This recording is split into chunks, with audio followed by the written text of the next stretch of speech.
This is the story of Job, a righteous, God-fearing man with a blessed life, until fate decided to put his fortitude to the test.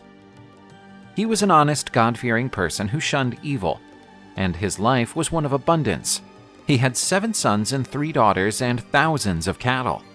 All looked well until Satan appeared before the throne of God.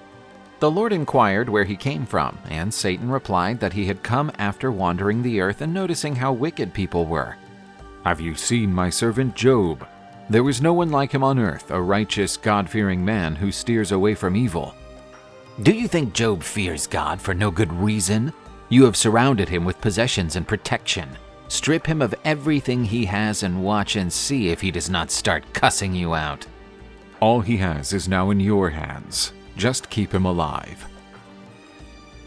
With God's consent, Satan was about to test the faith of Job.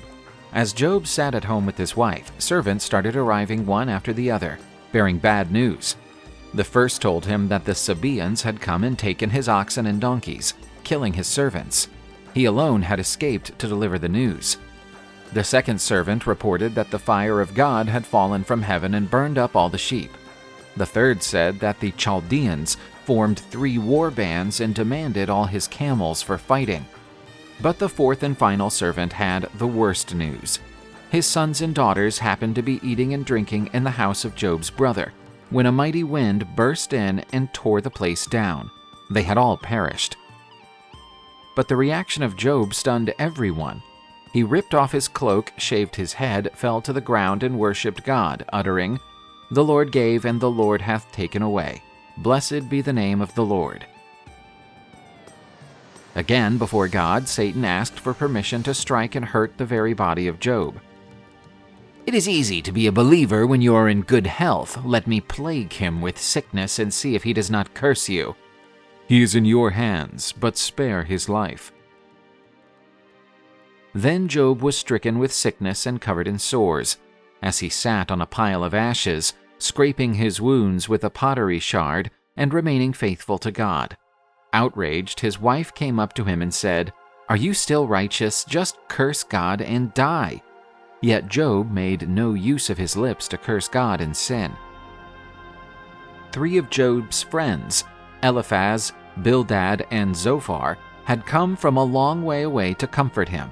For 7 days they sat by his side in complete silence, observing his pain, until they began to speak, telling him that those who stand innocent before God should not perish like that, and that whoever sows evil will reap it.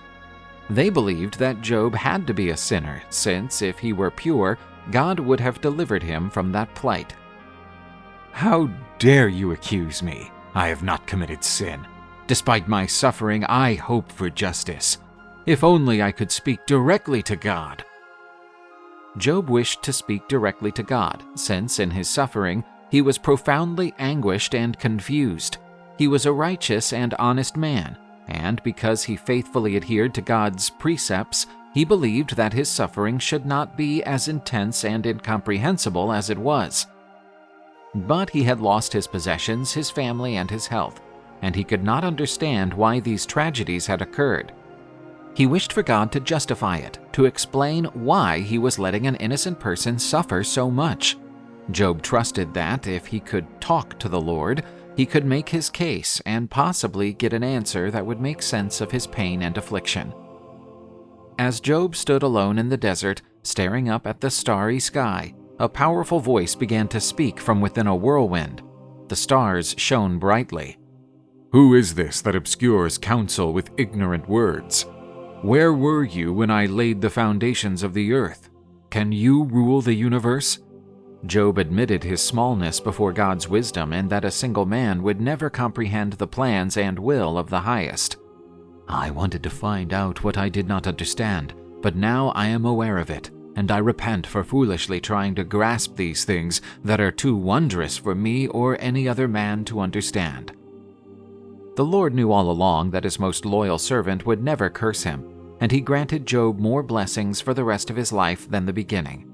He went on to live another 140 years, witnessing even the 4th generation of his descendants prosper.